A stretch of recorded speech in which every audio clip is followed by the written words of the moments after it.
लक्सर खंड विकास कार्यालय में किसान दिवस के अवसर पर एक विशेष कार्यक्रम आयोजित किया गया, जिस कार्यक्रम में मुख्य अतिथि लक्सर एसडीएम सौरभ असवाल ने किसानों को गन्ने, गेहूं और अन्य फसलों की बेहतर पैदावार के तरीके के बारे में जानकारी साझा की। कार्यक्रम में हरिद्वार दूध उत्पादक सहकारी संघ और कृषि उत्पाद मंडी समिति के किसान भी उपस्थित रहे।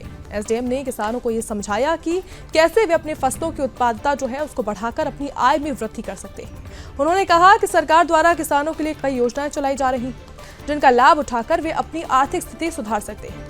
इसके अलावा किसानों को सरकारी योजनाएं और उनकी सुविधाओं के बारे में भी जानकारी दी गई। कार्यक्रम में किसानों ने अपनी समस्याएं रखी सबके सामने। उन्होंने कहा कि उन्हें अपनी फसलों के लिए उचित मूल्य नहीं मिल रहा है और बिक्री में कई कठिनाइयों का सामना भी करना पड़ रहा है। ऐसे में एसडीएम सौरभ असवाल ने किसानों की समस्याएं सुनी और फिर आश्वासन दिया कि सरकार इन समस्याओं के समाधान के लिए सक्रिय रूप से काम कर रही है। कार्यक्रम का उद्देश्य किसानों को सशक्त बनाना और साथ ही उनकी आय बढ़ाने के उपायों से अवगत कराना था।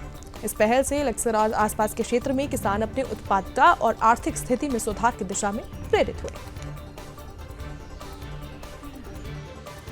किसान की एक महत्वपूर्ण भूमिका है, तो आज जो ये कृषि दिवस का आयोजन किया जा रहा है उसमें किसान के विकास के लिए और कृषि के विकास के लिए जो भी योजनाएं चल रही है, यहाँ पर तमाम विभागों ने स्टॉल लगाए गए हैं और योजनाओं की जानकारी हम किसानों तक पहुंचा रहे हैं। साथ ही जो उनकी समस्याएं हैं या जो भी वो अपने विचार रख रहे हैं कि किस प्रकार से कृषि को हम कृषि का और विकास कर सकते हैं, तो हम उनका समस्याएं और उनके विचार भी सुन रहे हैं और उनका निस्तारण हम यहीं पर करवा रहे हैं। संबंधित विभाग जो कृषि संबंधी विभाग है सभी यहाँ पर आए हुए हैं और सब अपनी योजनाओं की जानकारी भी दे रहे हैं। कार्यक्रम आयोजित किया जा रहा है, उसमें सभी जितने भी हमारे अधिकारीगण हैं और हमारे सम्मानित उप जिलाधिकारी महोदय भी यहाँ पर उपस्थित है और हमारे सभी अधिकारी उपस्थित है। उसमें हमने सभी को ये निर्देश दिए है कि जो उनकी योजनाएं है उसके फ्लैक्सी बनाई जाए और प्रत्येक फ्लैक्सी विभाग के बनाने के बाद वो हम प्रत्येक अपने ब्लॉक